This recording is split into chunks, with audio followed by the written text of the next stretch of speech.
이날 이후 이른바 서울의 봄이 시작되었다. 신민당에서는 내가 조속히 입당하기를 바랐다. 김영삼 총재와는 3월 6일과 4월 4일 단독 회동을 했다. 우리 두 사람은 민주 회복을 위한 대처 방안 등을 논의했다. 그 자리에서도 김 총재는 거듭 나의 입당을 재촉했다. 그러나 나 혼자서 결정을 내릴 수 없었다. 생사고락을 같이 한 제야 민주 인사들과 협의를 해야 했다. 정치권이 침묵하고 있을 때 온몸으로 독재에 저항하며 자유를 외쳤던 동지들과 함께 민주화를 완성해 나가는 것이 순리였다. 신민당은 제야 인사들을 흡수하려 들었다. 수뇌부도 제야에서 올 사람은 몇 사람 안 된다는 말을 흘리고 다녔다. 독재 정치에 뒷짐지고 있던 사람들이 옥고를 치르며 민주화 투쟁을 벌였던 제야 인사들의 입당을 심사하려 했다. 나는 도저히 받아들일 수 없었다. 긴급조치 구호가 이 땅의 모든 자유를 삼켜버렸을 때 죽을 각오로 일어난 민주인사들의 독재와의 투쟁은 국민들에게 희망과 용기를 심어주었다. 그런 구국의 신념과 철학들이 정치권으로 흘러들어가야 새 정부는 민주주의에 대한 정통성을 부여받을 수 있다고 생각했다.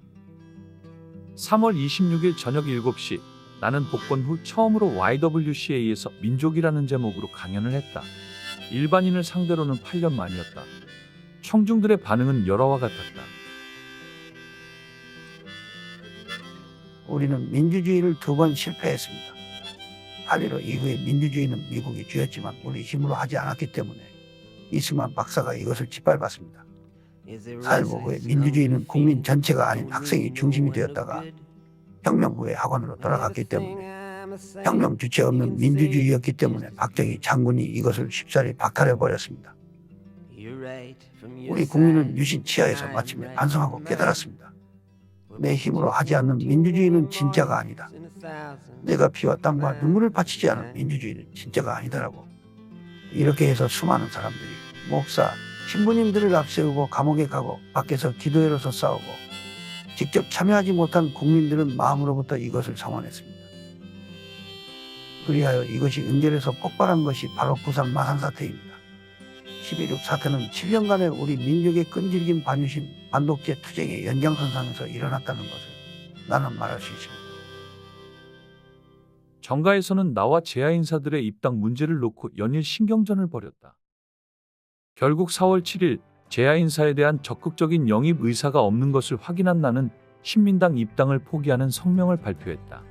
이문영, 박형규, 서남동, 문익환, 이우정, 개훈재, 고운, 김윤식, 김종환, 김승훈, 함세웅, 예춘호 씨 등이 긴급히 모여 나의 입당 포기 선언에 대해 충분히 이해하며 지지한다는 입장을 밝혔다.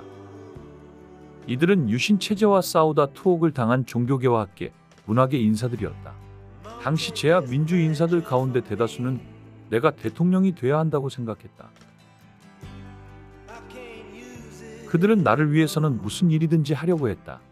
문동환, 이문영, 한한상, 박종태, 예춘호 등은 적극적이었다. 이들은 서로 의기투합하여 나를 대통령으로 만들기 위해 분주히 움직였다. 예춘호는 공화당 사무총장까지 지냈지만 독재 정치의 환멸을 느껴 뛰쳐나온 지사형 인재였다.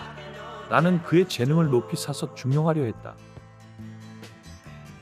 4월 14일 전두환 합동수사본부장 겸 보안사령관이 다시 중앙정보부장 서리를 추가로 맡았다. 전 장군은 이로써 나라의 모든 정보기관을 장악했다. 나는 이러한 권한과 정보가 한 사람에게 집중되는 것이 매우 우려스럽고 다시 민주주의의 위기가 닥칠지도 모르겠다고 재차 경고했다.